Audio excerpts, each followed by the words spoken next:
수강생 여러분 안녕하세요. 지난 시간에는 OECD 통계를 통해 기술 원조의 국제적 추이를 검토해 보았습니다. 이번 시간에는 한국에 제공된 기술 원조의 추이를 한국 정부와 OECD 통계를 통해 검토해 보고자 합니다.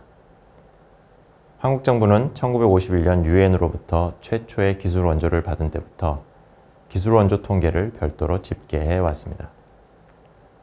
이 통계는 1960년대 들어 과학기술 영감이 발행되면서 공개되었습니다. 화면에 보시는 것은 1965년 과학기술 영감입니다. 기술 원조의 형태가 초청, 파견, 용역, 물자라는 네 가지로 분류되어 있는 것을 보실 수 있습니다. 초청은 외국인 기술자, 전문가를 한국으로 불러 기술과 지식을 습득하는 것이고, 파견은 한국인을 교육을 위해 해외로 보내는 것입니다.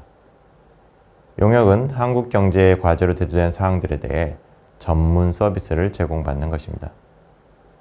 이 세 가지는 OECD의 2005년 개발협력 보고서에서 지적한 기술 원조의 세 가지 형태와 대응합니다. 마지막으로 물자는 기술과 지식을 전파하는 데 필요한 물자, 예를 들어 연구 장비를 제공받는 것입니다.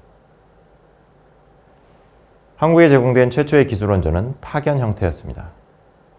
1951년에 한국인 3명이 해외에 파견되었습니다. 금액으로는 9,100달러였습니다. 1953년에는 최초의 외국인 기술자 초청이 이루어졌는데, 한 명을 초청하는데 6,900달러의 지원을 받았습니다. 1956년에는 용역 및 물자 도입이 시작되었습니다. 각각 350만 달러와 100만 달러의 규모였습니다. 기술 원조 총액은 이후 증가하다가 1980년대 이후 감소했습니다. 10년 단위로 합산해서 형태별 구성을 보면 1950년대에는 용역이 58%로 절반 이상을 차지했습니다. 이에 대해서는 나중에 FOAICA의 기술 원조를 다루면서 좀 더 자세히 설명드리겠습니다. 1960년대에도 용역은 가장 많았지만 31%로 물자 28%, 초청 26%와 큰 차이가 나지 않았습니다. 파견의 비율은 15%였습니다. 1970년대에는 물자가 42%로 가장 많아졌고, 그 다음은 파견 26%, 초청 22%였습니다. 용역의 비율은 10%로 크게 줄었습니다. 1980년대에는 파견이 40%로 가장 많아졌고, 그 다음은 물자 30%, 초청 27%였습니다. 용역은 3%에 불과했습니다. 파견과 초청의 경우 금액이 아닌 인원으로도 통계가 집계되어 있습니다. 화면의 그래프를 보면 금액과는 달리 늘 파견 인원이 초청 인원보다 많았던 것을 알 수 있습니다. 한국인 파견은 1951년 3명에서 시작해 1973년에는 1054명까지 늘었습니다. 1970년대에는 매년 900명 내외, 1980년대에는 매년 700명 내외의 인원이 파견되었습니다. 외국인 초청은 1953년 1명에서 시작해 1960년대 이후는 1990년대 초까지 매년 200명 내외가 초청되었습니다. 파견 인원과 초청 인원 모두 1990년대 들어서 빠르게 감소했습니다. 한국 정부 통계는 기술 원조를 8개 부문으로 구분해 집계하고 있습니다. 관공업, 농림수산, 교육, 공공행정, 교통, 보건위생, 사회복지, 기타입니다. 과학기술 영감에는 1977년까지의 집계치가 실려 있습니다. 10년 단위로 합산해서 보면 1950년대에는 관공업 34%, 공공행정 14%로 관공업의 비율이 가장 높았습니다. 1960년대에도 관공업의 비율은 31%로 가장 높았는데, 두 번째는 20%의 농림수산이 차지했습니다. 나머지는 모두 10% 미만이었습니다. 1971년부터 1977년까지는 농림수산의 비율이 24%로 가장 높아졌습니다. 두 번째는 23%의 관공업이었고, 17%의 교육과 16%의 보건위생이 그 다음이었습니다. 한국 정부의 통계는 또한 기술 원조를 재원별로 4가지로 구분하였습니다. 바로 AID, UN, 콜롬보 플랜, 기타입니다. AID는 FOAICA AID로 이어지는 미국 해외 원조 기구를 가리킵니다. 유엔은 UN 또는 그 산하의 UNDP 등 다양한 기구를 말합니다.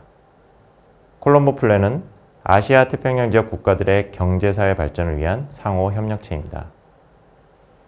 기타는 콜롬보 플랜에 참여하지 않은 국가를 가리키며 주로 서독 또는 독일이었습니다. 콜롬보 플랜에 대해 좀 더 설명드리겠습니다. 이 기구는 영국 등 영연방 국가들이 남아시아와 동남아시아 지역에서 공산주의 확산 방지를 위해 아시아판 마샬 플랜을 추진하기로 한 것이 시초였습니다.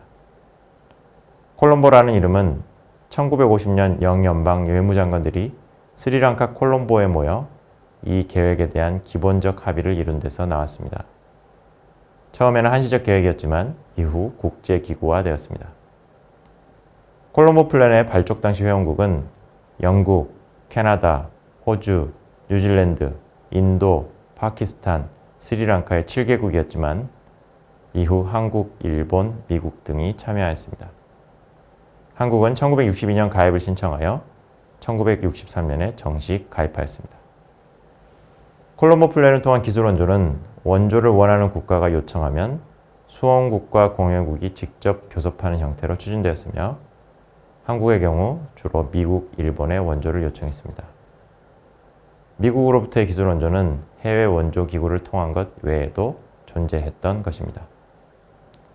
재원물 비율을 10년 단위로 합산해서 보면 1950년대에는 미국 해외 원조 기구가 98%로 압도적인 비율을 차지했고 1960년대에도 54%로 가장 많았습니다. 하지만 1973년을 끝으로 종료되었기 때문에 1970년대 비율은 9%로 크게 떨어졌습니다. 1960년대에 미국 해외 원조 기구 다음으로 많았던 것은 32%의 유엔이었습니다. 1970년대에는 주로 서독에 해당하는 기타 재원의 비율이 39%로 가장 높았고 그 다음은 35%의 유엔이었습니다. 유엔의 기술 원조는 1980년대에는 44%로 가장 높은 비율을 차지했고 기타 33%, 콜롬보 플랜 23%가 그 뒤를 이었습니다. 지금까지 한국 정부의 통계를 검토했는데 이제 국제사회의 ODA 기준에 맞춘 OECD 통계와 비교해 보도록 하겠습니다. 먼저 한국에 제공된 기술원조 총액을 OECD 통계와 비교해 보겠습니다. OECD 통계에는 1966년부터 1999년까지의 수치가 있습니다. 비교에 앞서 OECD 통계에서 한국이 받은 ODA 중 기술 원조가 차지하는 비율을 보면 1960년대 후반과 1970년대 전반에는 5% 정도였습니다. 지난 시간에 세계 평균은 20% 정도였다는 것을 말씀드렸는데 그것과 비교하면 매우 낮은 수준입니다. 거꾸로 말하면 그만큼 다른 형태의 원조가 많았던 것입니다. 그런데 기술 원조의 비율은 1970년대 후반에 상승하여 1979년에는 25%에 이르렀습니다. 비율 상승의 요인은 두 가지였습니다. 기술 원조는 증여 형태의 원조인데 1970년대 후반 들어 그 밖의 증여가 거의 사라졌습니다. 그리고 ODA 차관의 경우 도입액 대비 상환액이 늘어남에 따라 전체 ODA 중의 비율이 줄었습니다. 그에 따라 1970년대 말에는 ODA 중에서 상당 부분을 기술 원조가 차지하게 된 것입니다. 이제 두 통계를 비교해 보겠습니다. 화면을 보시는 것처럼 1966년부터 1975년경까지는 한국 정부 통계와 OECD 통계가 약간의 차이는 있지만 대체로 유사합니다. 그런데 1970년대 후반부터 한국 정부 통계에서는 기술 원조액이 정체 또는 감소하는 것에 비해 OECD 통계에서는 계속해서 증가해 그 차이가 크게 벌어졌습니다. 이것을 다시 공여국 또는 기구별로 비교해 보았습니다. 한국 정부 통계가 재원을 AID, UN, 콜롬보 플랜, 기타의 4가지로만 구분하고 있는 데 비해 OECD 통계는 개별 공여국별 원조 금액을 알려주고 있습니다.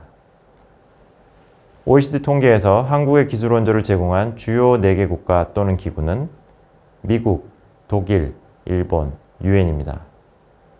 이들이 총액에서 차지하는 비율은 언제나 80% 이상이었습니다. 이 중 미국은 한국 정부 통계에서는 AID와 콜롬보 플랜의 일부에 해당하고 일본은 콜롬보 플랜의 나머지 일부, 독일은 기타에 해당합니다. 먼저 양쪽 모두 동일한 범주로 되어 있는 UN을 비교해보면 한국 정부 통계와 OECD 통계가 유사했습니다. 한국 정부 통계의 AID 항목과 OECD 통계의 미국을 비교해도 비교적 유사했는데 약간의 차이는 해외 원조 기구를 통하지 않고 콜롬보 플랜을 통해 미국 정부가 제공한 원조가 있기 때문일 것입니다. 그런데 한국 정부 통계의 기타와 OECD 통계의 독일을 비교하면 1970년대 중반까지는 유사하다가 1970년대 말부터 OECD 통계 수치가 큰 차이로 커졌습니다. 한국 정부 통계의 콜롬보 플랜은 일본 외에 미국도 상당히 포함되어 있긴 하지만 일단 이 값을 OECD 통계의 일본과 비교하면 1970년대 전반까지는 유사하다가 1970년대 후반부터 차이가 벌어졌습니다. 이처럼 1970년대 후반부터 한국 정부가 집계한 기술원조 도입액은 정체 또는 감소하는 데 비해 OECD가 집계한 한국에 제공된 기술원조액은 증가하면서 그 차이가 점차 벌어진 것은 주로 독일과 일본 때문인 것으로 보입니다. 한국 정부가 기술원조라고 인식하지 않은 것을 이 두 국가는 기술원조로 인식했다는 것이 되는데 현재로서는 구체적인 내역을 알 수 없어서 어떠한 인식 차이였는지를 해명하기는 어렵습니다. 향후 과제로 남겨두어야 할 것 같습니다. 한국 정부 통계와 OECD 통계를 종합해보면 한국이 1951년부터 기술원조를 받기 시작하였고 1950년대 후반에 원조가 본격화되었으며 원조액이 1960년대에는 대체로 상승했다는 것을 확인할 수 있습니다. 기술원조가 1970년대에 정체했는지 증가했는지 1980년대에 감소했는지 증가했는지는 두 통계가 서로 다른 이야기를 하고 있어서 결론을 유보하도록 하겠습니다. 지금까지 한국에 제공된 기술원조의 추이를 한국 정부와 OECD 통계를 통해 검토해 보았습니다. 다음 시간에는 미국 해외 원조 기구가 한국에 제공한 기술원조를 좀 더 구체적으로 살펴보겠습니다.